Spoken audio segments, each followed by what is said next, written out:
Nós estamos então dando início ao nosso culto jantar para agradecermos a Deus pelos 83 anos da Igreja Batista Itacuruçá. Relevante porque Cristo é relevante para você. Obviamente que este lugar, que nos foi cedido graciosamente pela direção do Colégio Batista Shepherd, não reúne as mesmas condições que o nosso santuário oferece, mas reúne outras condições que em nosso templo nós não dispomos, que é todos poderem se assentar tranquilamente para participar de uma refeição em comum. Por essa razão, fizemos essa escolha, sabendo que há um ou outro transtorno, mas mudança é coisa boa, é sempre bom a gente mudar, ok? Fica a mensagem. Então, vou pedir ao nosso irmão Almir para dar graças a Deus, dando assim início à nossa celebração. Em seguida, a banda Querigma, a quem já agradecemos, vai cantar e vamos dar então sequência à nossa adoração. Como já foi lembrado, nós temos um compromisso. Este local tem que estar esvaziado até às 22 horas. Então, se você quiser continuar conversando, faz muito bem lá fora. Aqui dentro será expulso a chicotadas, que não serão necessárias, mas é porque o colégio tem uma decisão judicial que determina que não pode haver barulho aqui depois das 10. Por essa razão, esse nosso cuidado em favor do colégio e também de nossa vizinhança. Os que puderem ficar em pé, quem não puder não tem problema nenhum, se coloquem em pé e vamos então orar. Pai, é com um sentimento enorme de gratidão à Tua presença em nossas vidas que começamos este momento de reunião da Tua Igreja, comemorando os seus 83 anos de idade. Tempo, Senhor, que tem sido dirigido, conduzido por Tuas mãos, desde que aqui mesmo, neste colégio, em 1936, nós começamos. Nós te somos gratos porque nos tens trazido até agora. Nós te somos gratos porque todas essas peculiaridades que têm nos acompanhado durante todo esse tempo de vida têm sido conduzidas por Tua mão. E a Tua bênção, a Tua graça, a Tua misericórdia tem se manifestado na vida desta igreja. E nós somos imensamente gratos por isso. Este momento especial vivido agora, diferente, como isso é bom. Aos 83 anos não nos repetimos, inovamos, criamos momentos novos, como este que estamos vivendo. A confraternização, a alimentação, a presença de todos, tudo isso, Senhor, é coisa nova para nós, revivida nesse instante. Te agradecemos por isso. Te agradecemos pela mensagem que vamos ouvir, pelos hinos que vamos cantar, pelas orações que ouviremos. Tudo isto, Senhor, sem dúvida, vem trazer ao nosso coração a Tua bênção, a Tua graça, a Tua paz. Te agradecemos por isso e te pedimos que todas as partes deste culto que estamos iniciando sejam conduzidas pelo Teu Santo Espírito em nosso coração, em nossa vida, em nosso viver. Oramos assim, em nome de Jesus. Amém.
nos sentimos aquinhoados, abençoados por Deus, por participarmos desse momento na história da igreja, da qual e através da qual nós buscamos servir ao nosso Deus. Chegamos a esse momento, 83 anos. Antes de nós, muitas pessoas passaram, milhares de pessoas antes de nós. Destas, algumas já estão morando na casa eterna, outras se transferiram para outros lugares e igrejas, mas nós somos uma geração que vem se sucedendo desde 1936. E agora nós temos a tarefa de, com o bastão na mão, legar esse bastão aos que estão chegando e os que ainda virão. Quando Jesus Cristo disse que as portas do inferno não prevalecerão contra a igreja, ele se referia à igreja espiritual, a igreja de todos os tempos, não uma igreja local. E uma igreja local, ela precisa ter consciência de que cabe a ela impedir que as portas do inferno contra ela prevaleçam. Cada comunidade tem diante de si essa tarefa. Uma das formas, então, em que essa tarefa se vivencia é dialogar com as novas gerações. Usando a imagem de uma corrida de revezamento, passar às novas gerações os bastões, porque cada geração tem o seu tempo, a sua oportunidade e o seu desafio. Logo, tem também a sua esperança, a sua bênção e a instrumentalidade que pode ser nas mãos de Deus. Conquanto as gerações possam fazer diferente umas das outras ao longo da história, não quer dizer que uma faz melhor do que a outra. Se faz com o coração voltado para seguir a missão, apenas são estilos e formas diferentes. Quando nós fazemos 83 anos, nós agradecemos o até agora e colocamos o agora e o daqui para frente nas mãos de Deus. Assim como aqueles que vieram antes de nós tiveram diante de si uma imensa responsabilidade, nem maior nem menor, nós também temos uma imensa responsabilidade, nós que estamos seguindo, não importa a nossa idade, nem maior nem menor, de levar a cabo a missão da igreja. Porque é através da igreja que Jesus Cristo, nosso Salvador, se torna relevante para as pessoas. É através da igreja, é através de nós, igreja. E a nossa oração e a nossa entrega é que Deus, através de nós, nos permita permanecer firmes na fé, uma vez entregue aos santos que somos nós. Que Deus assim nos ajude, continuemos louvando ao Senhor.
Damos graças a Deus por este tão grande amor para conosco.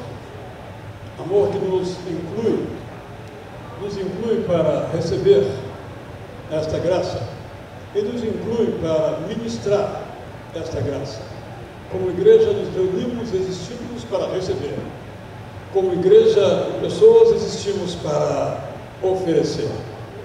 Eu quero então ter mais esse instante, vou pedir ao nosso irmão Leonardo César para vir aqui e agradecer essa graça maravilhosa de Deus na vida de cada um de nós, na vida desta igreja. Senhor Deus e Pai, este infinito amor que nos alcança, por estarmos aqui na igreja da Curuçá, e te agradecemos pela existência dessa igreja durante esses 83 anos e o que ela tem feito através do teu amor e através do teu Santo Espírito. Fica conosco, é o que nós te pedimos e também te agradecemos. Muito obrigado. Nós às vezes pensamos na história da igreja pelos seus pastores. Então, o nosso primeiro pastor fundador foi o pastor Allen, que era um missionário e teve essa visão, junto com outros, de uma igreja aqui perto do colégio e seminário batista. Depois tivemos o segundo pastor, pastor Elsta Silva Lessa. Ambos ficaram cerca de 30 anos como pastores titulares aqui da igreja. Depois veio o pastor Tarcísio Zilek, ficou mais alguns anos conosco e a partir de 99 eu aqui me encontro. Mas a história da igreja não pode ser periodizada pelos seus pastores, mas pela atuação dos seus membros. Os pastores são importantes, os pastores têm a tarefa de liderar, mas a história da igreja não é a história dos seus pastores. A história da igreja é a história de cada um que, recebendo o chamado de Deus, permanece fiel nesse chamado. Porque Deus faz, e lemos na Bíblia, vemos isso, a história através de pessoas comuns, de pessoas de quem nós talvez disséssemos: será que pode vir alguma coisa boa daí? São com estes, e eu estou incluído, que Deus faz a sua graça se estender por toda a terra, a começar pelo nosso bairro.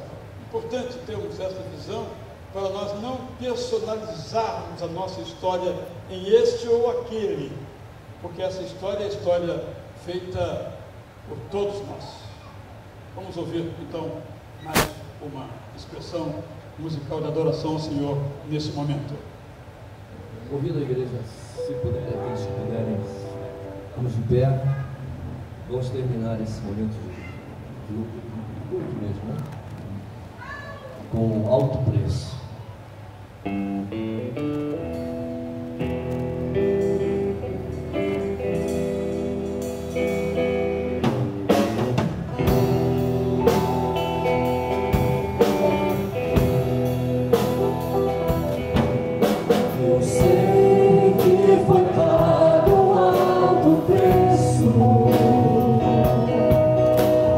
Para que não se me fosse o meu irmão.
podem se sentar, menos o pastor Valdir Raul Sternagel, que esteve conosco ontem.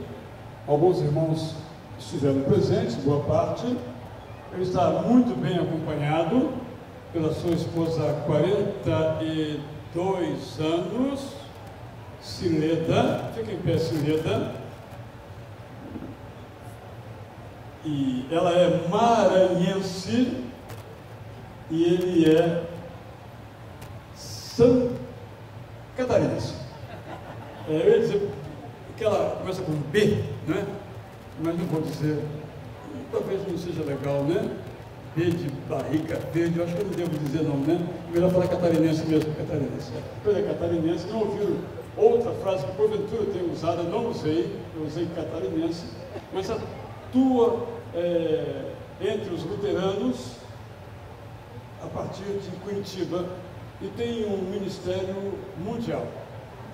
Hoje pela manhã ele então compartilhou conosco, a um grupo que pôde estar presente, dizendo que tem ido a muitos lugares do mundo, sobretudo na África, através, em função do seu trabalho na visão mundial.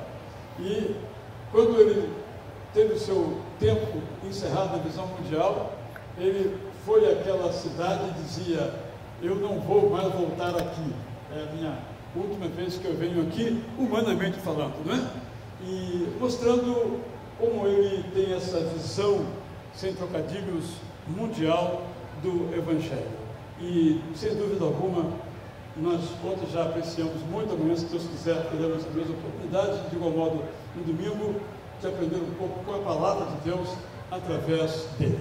Valdir, mais uma vez, com alegria, nós o recebemos como membro da nossa igreja. Mas alguém fez um comentário comigo. Nós temos aqui na igreja muitos presbiterianos que não são membros, porque nós não reconhecemos o batismo presbiteriano ou luterano como suficiente para ser membro da igreja. E esse irmão perguntou o seguinte: bem, você chamou o Valdir, elogiou o Valdir, prega na igreja, ele pode ser membro? Eu falei: não, nessa condição, né? Aí eu disse, ele falou: mas estou aqui há 10 anos. Eu falei: então peça uso campeão, quem sabe no caso dele, uso campeão, né? Grande alegria, somos todos irmãos em Cristo, que as nossas diferenças não valem absolutamente nada, embora existam, né? Bem-vindo mais uma vez. Pode tomar ceia ou não? Nós somos generosos. Então, eu estava dizendo que é um grande privilégio para a Cileda e para mim estarmos aqui com vocês nesse aniversário, estarmos aqui com vocês hoje à noite, na ocasião em que vocês têm um banquete onde, através do qual vocês celebram 83 anos. Muito obrigado por esse privilégio e pela oportunidade de estar aqui com vocês. Quando a igreja celebra o seu aniversário, ela sempre de novo reconhece que ela é um presente de Deus. Não é? A igreja ela se recebe como um presente de Deus.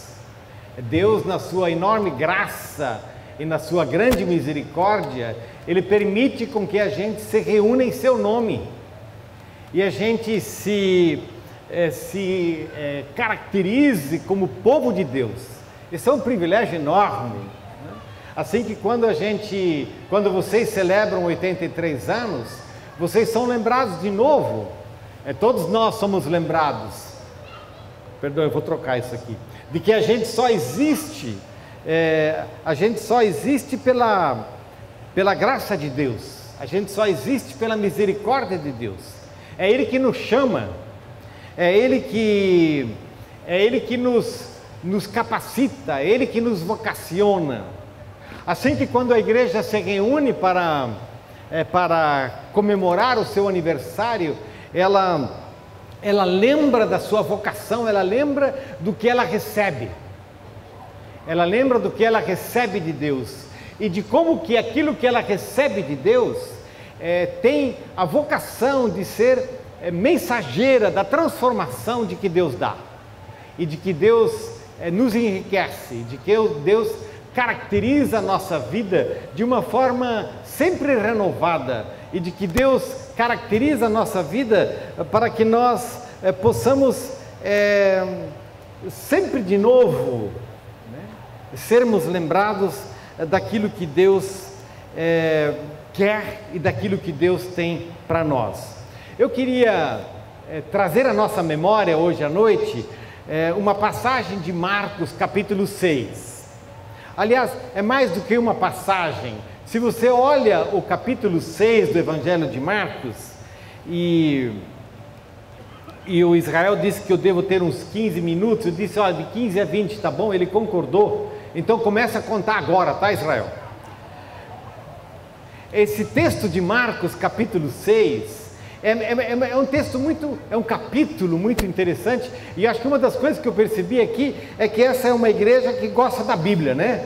Essa é uma igreja que estuda a Bíblia, essa é uma igreja que lê a Bíblia. Se você abre o capítulo 6 do Evangelho de Marcos, nesse capítulo tem muito a ver com os discípulos, com a missão dos discípulos, com aquilo que que Jesus tinha reservado para os seus discípulos.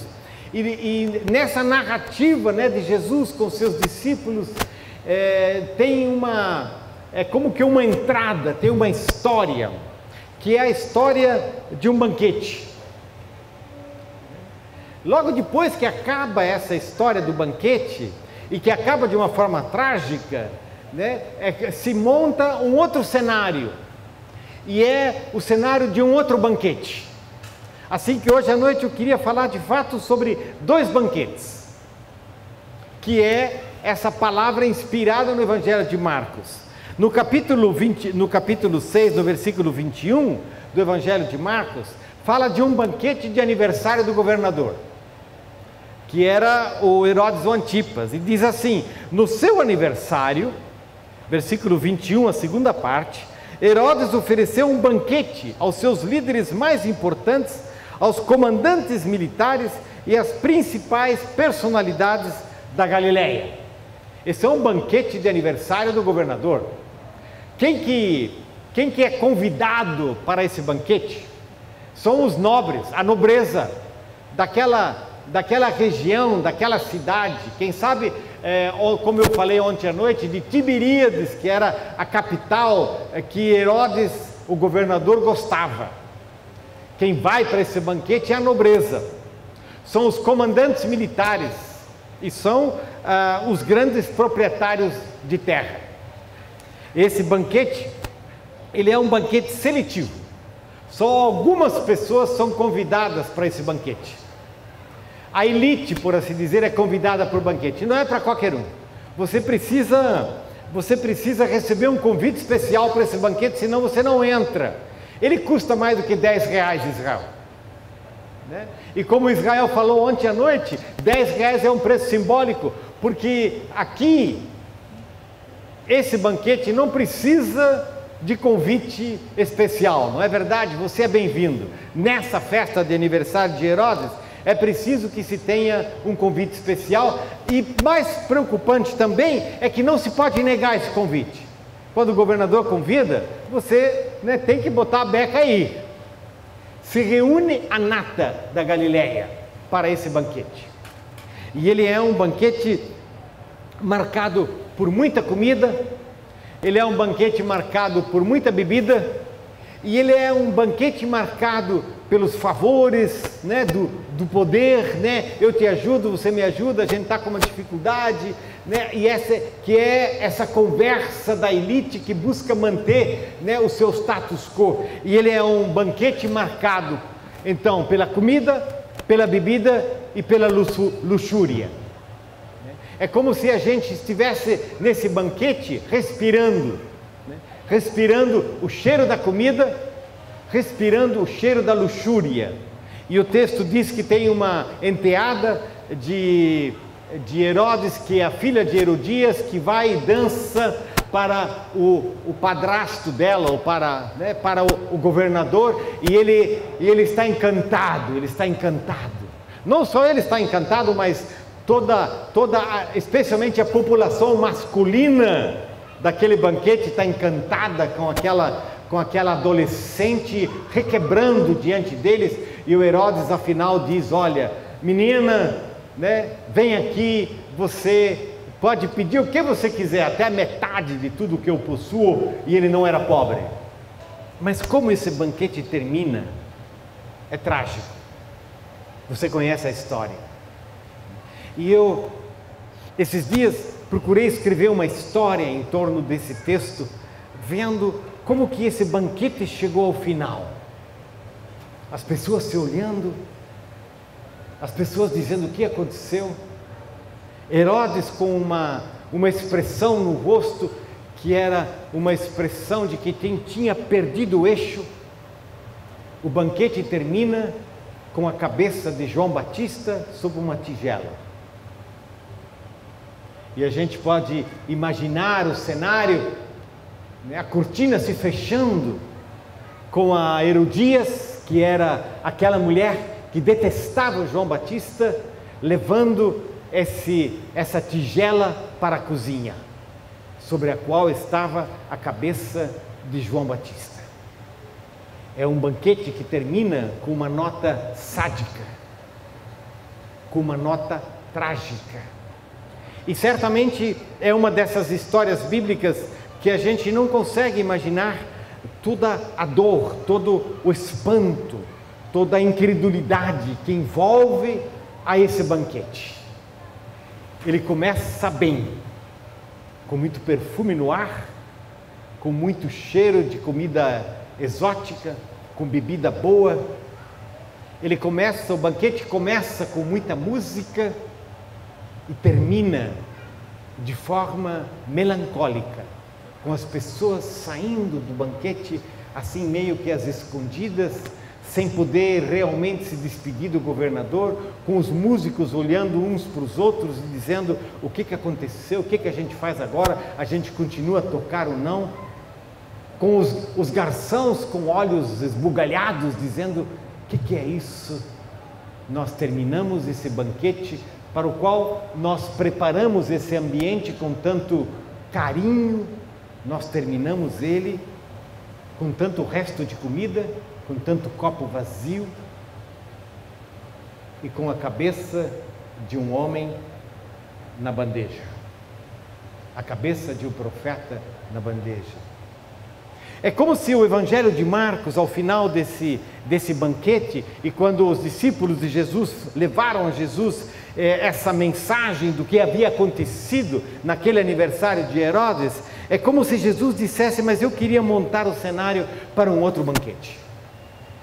Eu queria montar o cenário de um outro jeito de a gente fazer um encontro, e onde a gente pudesse celebrar a vida de uma outra forma, e é o banquete na grama. A grama rala, como tantas coisas são ralas em termos de verde, né? Na terra prometida, esse banquete na grama, onde uma multidão de pessoas está ao redor de Jesus, onde uma multidão de crianças correm para encontrar a Jesus, onde as pessoas levam os seus enfermos, os seus endemoniados, as suas necessidades, onde as pessoas escutam a Jesus, onde ele se levanta, onde ele sai do barco, vai para o outro lado do lago de Genezaré, vê aquela multidão chegando, começa a falar com eles, e logo depois nós temos a montagem de um outro cenário.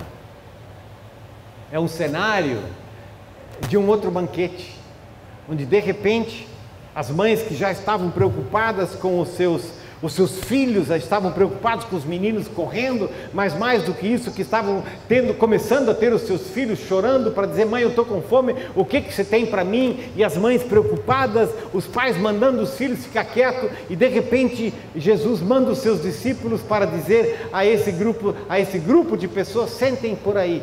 E alguns se perguntaram: mas sentar por quê? Até que logo depois eles viram outro dos discípulos chegando com as mãos carregadas de pães. E os pães foram sendo distribuídos para cada um dos grupos. E aqueles pães eram distribuídos. As pessoas se olharam e as pessoas disseram: mas esse pão não vai acabar? Certamente eles não trouxeram esse pão dentro do barco deles, certamente não compraram na vizinhança porque não tinha tanto pão. De onde vem tanto pão? E eles disseram: uau, nós estamos vivendo um milagre. E logo veio o peixe, era muito peixe, era peixe assado, peixe que era distribuído, e quanto mais era distribuído, tanto mais peixe havia. As crianças já não choravam. As mães mandavam os filhos, por assim dizer, esperar, porque elas diziam: espera um pouco, meu filho, que esse peixe tem muita espinha. Eu vou tirar um pouco dessa espinha para que você... E começou a dar, e essas crianças comeram, as crianças comeram muito peixe. E as mães disseram: coma, meu filho, coma todo o peixe que houver, que lá em casa não tem. E elas experimentaram esse outro banquete. E quando esse banquete termina, 12 cestos sobraram. Cestos de pães, cestos de peixes, num banquete de Deus. Quando Deus nos alimenta, Ele nos alimenta assim. Quando Deus nos alimenta, Ele nos alimenta bem. Quando Deus nos alimenta, Ele nos alimenta com fartura. Quando Deus nos alimenta, Ele nos alimenta a todos iguais. Quando Deus nos alimenta, Ele nos alimenta com o milagre, com aquilo que só Ele dá, e que Ele dá abundantemente. A igreja vive do banquete de Deus. A igreja é alimentada por Deus. A igreja vive da palavra de Deus, que como aqueles pães que se multiplicavam, é uma palavra que sempre de novo nos alcança, e alcança a cada um de nós nos diferentes momentos de vida, com a sua palavra que nos sacia a alma, que nos sacia o espírito, que nos sacia a vida, que sacia as nossas desesperanças, os nossos medos e os nossos cansaços. O banquete de Deus é o banquete no qual as crianças são alimentadas. O banquete de Deus é o banquete no qual não há discriminação. O banquete de Deus é o banquete que se alimenta dos recursos de Deus, que são infinitos. Que interessante que o Evangelho de Marcos colocou esses dois banquetes lado a lado, por assim dizer, num mesmo capítulo. E que num desses banquetes nós vemos como funciona grande parte da nossa sociedade. Uma sociedade na qual somente tem lugar para alguns. Uma sociedade na qual você precisa ser convidado para poder participar de uma forma restritiva. Só tem lugar para os nobres, aqui no caso, os militares, os grandes proprietários de terra. É um banquete onde tem muita fartura, mas tem muita pobreza. É um banquete onde tem muita música, mas tem muita inveja.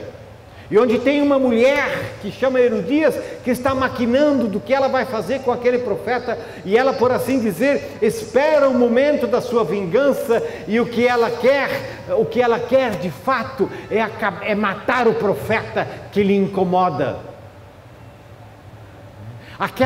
Aquele incômodo do profeta que denuncia a vida dela e o jeito de viver dela, faz que ela seja comida por dentro. A comida não a sacia, o vinho não a sacia, nem a sua filha a sacia, nem a dança da sua filha a sacia. O que ela quer de fato é usar qualquer momento, usar a festa do governador, usar a festa de aniversário, usar a dança da sua filha para se vingar do profeta. E a festa acaba assim, de forma tão trágica, com uma cabeça sobre a bandeja, numa espécie de potencialização da maldade humana, como uma radicalização da maldade que nós somos capazes de praticar uns aos outros. Como funciona tanto da nossa sociedade, marcada pela maldade, que explora, que tira, que mata, que usa, que é insaciável no seu desejo de vingança, de inveja. E a festa termina quando a luz se apaga, naquele dia, no palácio de Herodes. há um cheiro de morte que permanece no ambiente. E nem na manhã seguinte ele vai embora, e nem na semana seguinte ele vai embora, e nem no ano seguinte ele vai embora, porque na memória de todos estará esse assassinato, na memória de todos estará esse grande susto, na memória de todos estará essa tragédia que não tem palavras para ser descrita, a cabeça de um profeta que é levada para a cozinha de um palácio. E Jesus diz: não, eu não quero que a gente viva assim. Jesus diz: não, eu quero construir o palco para um outro banquete, eu quero um outro palácio, eu quero uma outra realidade, vai ser na grama, onde tem lugar para todos, pode vir. Os enfermos têm lugar, os endemoniados têm lugar, as crianças têm lugar, os sofridos têm lugar, as mulheres têm lugar, ainda que o texto diz que só os homens eram contados, eram muitos, pode vir, um novo grupo vai se armar. A grama é o espaço para todos, aonde se manifesta a suficiência, a graça, o amor e a esperança de Deus. Jesus toma o pão, dá graças e o distribui. Jesus toma o peixe, dá graças e o distribui. Jesus alimenta a todos que têm fome. Jesus sacia todos que têm sede. Jesus dá esperança a todos que estão desesperançados. Jesus liberta a todos que estão oprimidos. E quando aquela multidão se levanta, naquele dia, para voltar às suas casas, há um novo cochicho no ar. Quando a luz se apaga, por assim dizer, no banquete, no palácio do rei, há um cochicho no ar. E o cochicho no ar daqueles que abandonam a festa do Herodes naquela noite foi dizer: meu Deus, que é isso? O que aconteceu aqui hoje à noite? Eu não vou conseguir dormir com a imagem daquela cabeça diante dos meus olhos. É assim que acaba o cochicho desse banquete. Mas quando as pessoas se levantam do banquete na grama, saciadas de peixe e de pão, há um novo cochicho no ar. E esse é o cochicho do reino de Deus. É o cochicho do milagre de Jesus. É o cochicho de que um novo tempo se irrompeu, de que um novo dia raiou, de que há uma nova esperança no ar. Quando os pães se multiplicam, quando os peixes são distribuídos sem fim, ou na linguagem do profeta Isaías, quando os cegos veem, os coxos andam, os leprosos são purificados e aos pobres eles anunciam o reino de Deus, há um novo cochicho no ar. É o tempo do jubileu de Deus, é o tempo da graça de Deus, e é disso que a igreja vive, é disso que a igreja é alimentada. A igreja tem o privilégio de fazer banquetes na grama, a igreja tem o privilégio de ser instrumento de Deus para que as pessoas experimentem que Deus se importa sim. Ele multiplica os pães, Ele multiplica os peixes, Ele restaura os cansados, Ele abraça as crianças, Ele recolhe as viúvas, Ele cuida dos abandonados, Ele sara, Ele restaura a saúde dos enfermos, Ele liberta os possessos e os endemoniados, Ele cuida de cada um de nós. E é isso que nós celebramos hoje à noite. Hoje à noite nós celebramos a graça e a misericórdia de Deus. Hoje à noite nós fazemos parte desse banquete na grama, desse banquete onde nós somos saciados, alimentados por Deus mesmo. E hoje à noite nós somos lembrados de que, como os discípulos, nós somos enviados por Jesus para distribuir o pão e o peixe, e eu falo literal e metaforicamente, em nome de Jesus. E nós o fazemos com um sorriso nos lábios, porque nós experimentamos como é bom quando Ele nos alimenta. Vamos alimentar outros, porque Ele nos alimenta. E Ele nos alimenta com Ele mesmo. Ele nos alimenta com a sua vida. Ele nos alimenta com o seu amor. Ele nos alimenta com a sua graça. Ele nos alimenta com a sua palavra. Feliz aniversário. Deus te abençoe. E agora nós vamos para O verde. Não chega a ser grama, né? Mas está verde. O Mas verde, tá... o verde. Então, todos podem participar. Ah, mas eu não me inscrevi. Eu não paguei os 10 pila. Você pagou? Não. Vai participar? Vou. Então, essa é a palavra para todos. Já que não posso ser membro, pelo menos uma jantinha vai, né? Então, gente, é para todos. Nos alegramos, então. Eu quero dizer o seguinte: depois que nos alimentarmos, nós vamos fazer sorteios de CDs e livros. Então, quem for embora não vai receber em casa pelo correio. Será dada a sua sorte a outro. Então, eu quero agradecer a todos que se empenharam para tornar possível esse culto aqui, ao Colégio Batista, como já foi mencionado, a nossa irmã muito querida que preparou esse vídeo, a irmã Ionete, todos que ajudaram, todos estão servindo, podemos fazer com calma. Vão ter 3 filas. Você pode escolher a primeira, a segunda ou a terceira e comer à vontade. Se for repetir, espere que quem está na primeira vez o faça. Bom alimento, deixe-se alimentar pela graça de Deus e lembre daqueles que não têm, para que possamos levar também para eles. Assim que vamos participar.